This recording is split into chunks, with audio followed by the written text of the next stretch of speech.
Look around you today. We live in a world of our own design. We reside in climate-controlled homes, we travel in metal boxes that move faster than a cheetah, and we sit at the absolute pinnacle of the global food chain. If a wild animal enters our city, it is a localized emergency, a rare anomaly. We have grown so accustomed to this absolute dominance that we have convinced ourselves it has always been this way. We believe that humans were simply destined to rule the earth. But this is an illusion, a comforting lie we tell ourselves to forget the dark, terrifying truth of our origins. Imagine, if you will, a world 100,000 or even 2 million years ago. Transport yourself to the tall, golden grasses of the primordial African savanna. The sun is setting, casting long, deceiving shadows across the plains. You are standing there, barefoot in the dirt. Look down at your hands. You possess no razor-sharp claws to slash a throat. Run your tongue over your teeth. You have no elongated canines to puncture flesh and bone. Touch your skin. It is thin, soft, and entirely devoid of scales, fur, or thick armor. When the sun finally dips below the horizon, plunging the world into absolute darkness, your senses betray you. Your night vision is incredibly poor compared to the creatures that hunt in the dark. Your sense of smell is practically useless.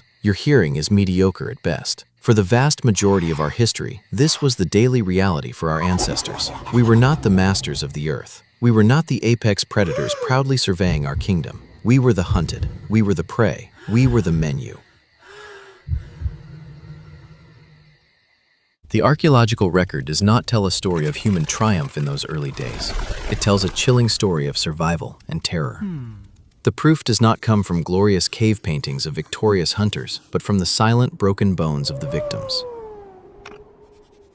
In 1924, in a limestone quarry in Taung, South Africa, a discovery was made that would forever alter our understanding of our place in the prehistoric food chain. Australian anatomist Raymond Dart examined a fossilized skull that had been blasted out of the rock. It was the skull of an Australopithecus africanus, an early hominid relative. But this was not the skull of a warrior or a hunter. It was the skull of a 3-year-old child. Initially, scientists believed this ancient child might have died from natural causes, disease, or a tragic fall. But decades later, as forensic technology advanced, researchers noticed something deeply unsettling. Beneath the eye sockets of the tiny skull were 2 very distinct, highly precise puncture marks. The bone had not been broken by a fall, it had been pierced. When paleoanthropologists measured the distance between these 2 holes, they found a horrifyingly perfect match. The spacing aligned exactly with the lower canine teeth of a prehistoric leopard. This 3-year-old child had not died peacefully. The child had been stalked in the tall grass, ambushed, and killed by a massive feline.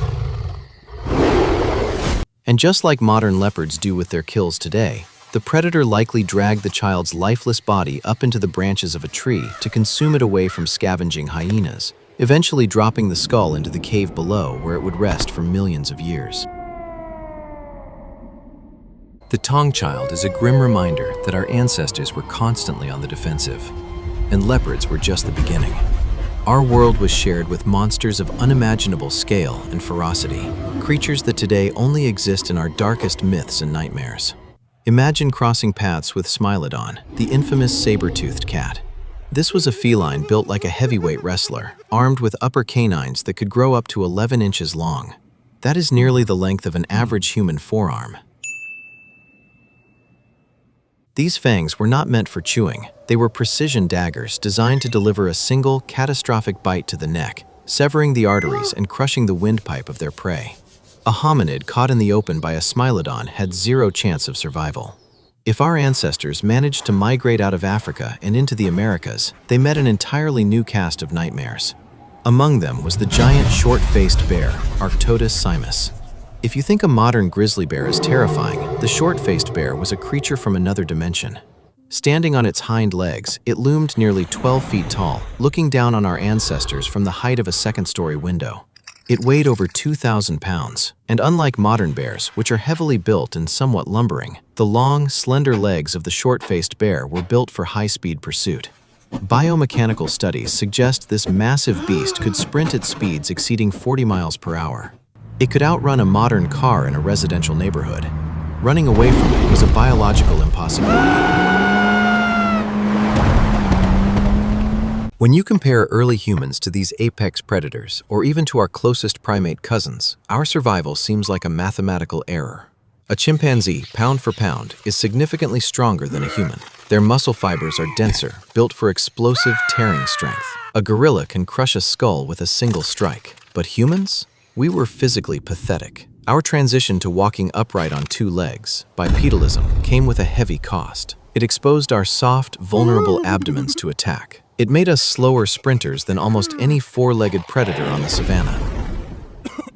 Furthermore, our reproductive strategy put us at a massive disadvantage. When a horse or a gazelle gives birth, the foal can stand, walk, and run within a matter of hours. Human infants, however, are born completely helpless. They require carrying, feeding, and intense, constant protection for years before they can even walk efficiently, let alone run from danger. By every metric of the natural world, humanity was poorly designed for combat. We were slow, weak, sensory-deprived, and burdened with helpless offspring. The era of megapredators should have been the end of the human story. We should have been a footnote in the fossil record, a brief, failed experiment in bipedal apes. Yet, here we are. So, how did the weakest creature on the savannah inherit the Earth?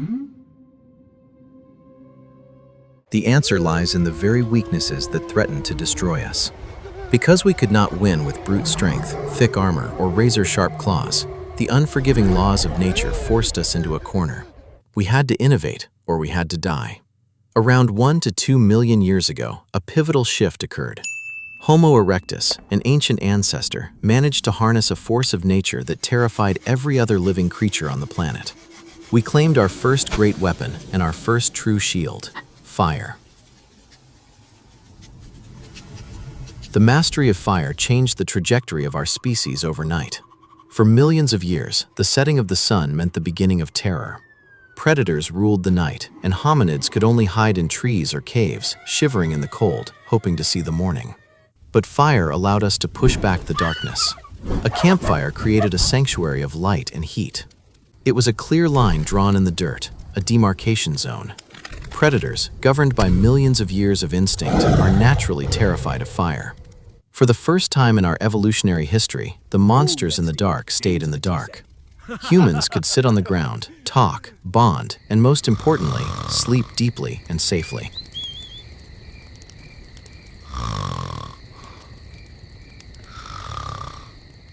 But fire provided much more than just protection.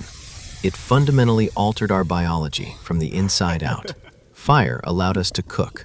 In the wild, raw food is a massive burden.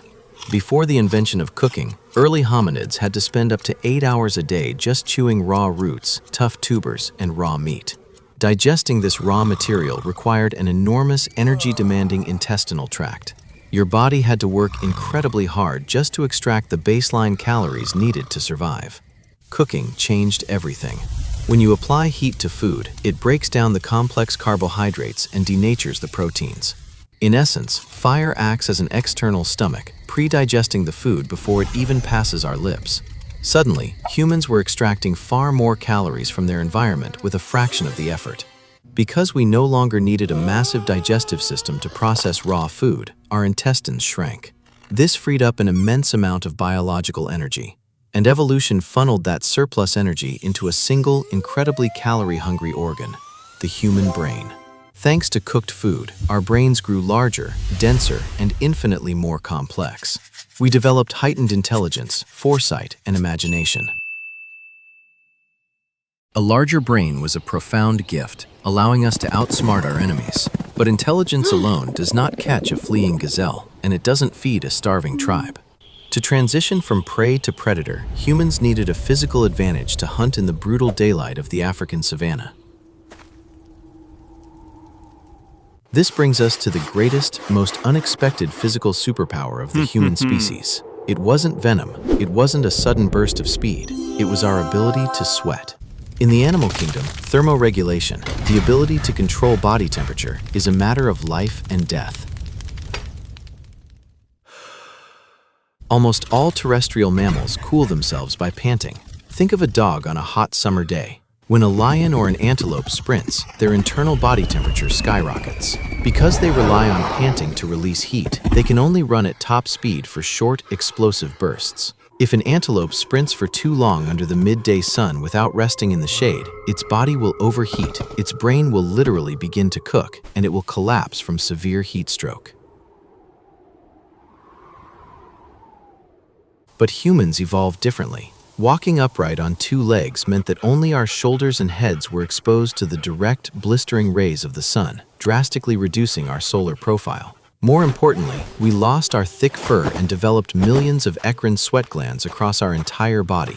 When humans run, we do not need to stop to pant, we sweat. The water coats our bare skin, and the passing air evaporates it, acting like a highly advanced biological air conditioning system. This cools our blood continuously while we remain in motion.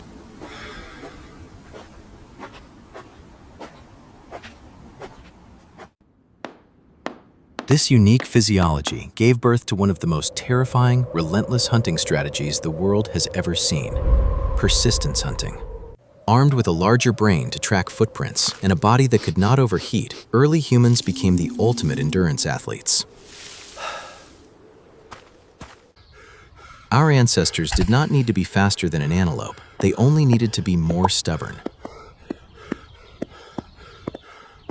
Imagine a hunt under the unforgiving heat of the midday sun, a time when all the great feline predators are sleeping in the shade. A group of human hunters spots a large kudu or antelope. The human startles the animal, and the animal sprints away at incredible speed, leaving the human in the dust. The antelope runs until it finds a shaded spot to rest and pant, trying desperately to lower its body temperature. But humans possess unparalleled stamina. We can jog steadily, breathing comfortably, our sweat keeping us cool. Guided by our intelligence, we track the animal's footprints in the dirt. 10 minutes later, the human appears on the horizon. The antelope, still hot and exhausted, is forced to sprint away again. This cycle repeats, again and again and again. For 4 hours, for 6 hours, for 8 hours across the scorching plains. From the animal's perspective, this soft, slow, hairless creature must have seemed like a demon. It is an entity that never sleeps, never stops, and always finds you. Eventually, the animal reaches its biological limit. Unable to pant and run at the same time, its body temperature hits a critical threshold. The antelope simply collapses into the dirt, entirely paralyzed by heat exhaustion. The human hunter doesn't even need to fight it. They simply walk up to the immobilized creature and end its life calmly. We conquered our prey not with violence, but with sheer, terrifying exhaustion.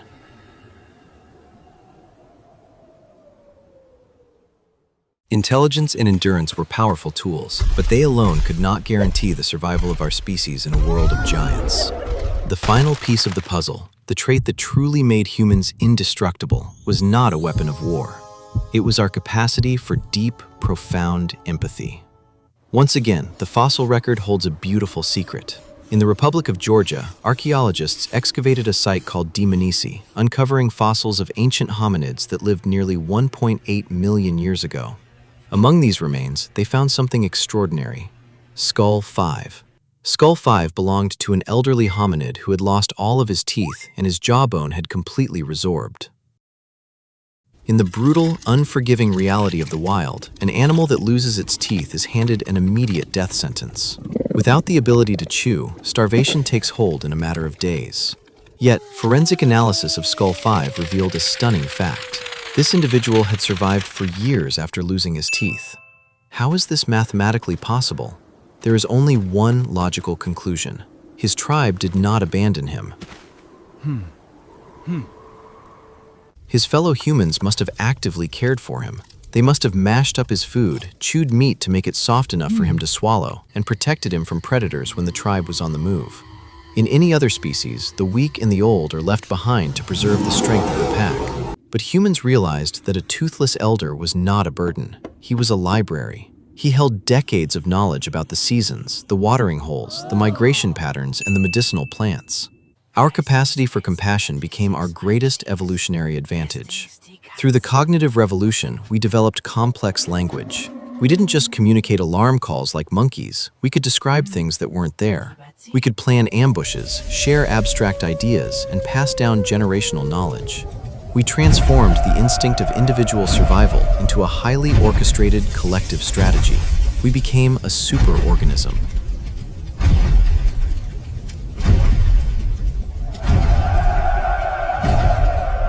When you take this profound network of empathy, this sophisticated communication, this boundless physical endurance, and you combine it with one final technological breakthrough, the invention of the spear, the era of the predator comes to a sudden, violent end.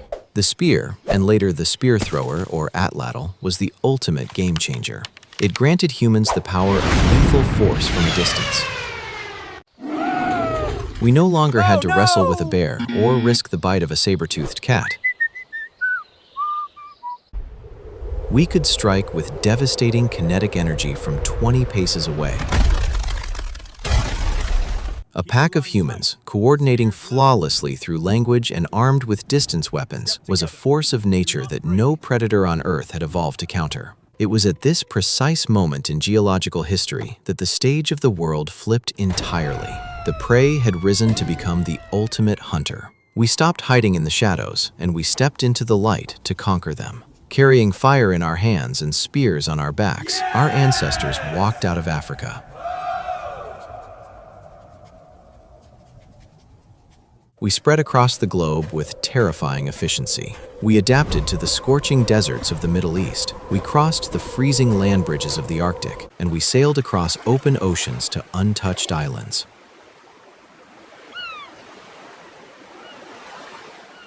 And as humanity expanded, the monsters of the old world faded away. The saber-toothed cats, the giant bears, the dire wolves, the mega-predators that had terrorized us for millions of years could not compete with our coordination and our weaponry. They fell into extinction, left behind in the dirt as the footsteps of human civilization marched forward.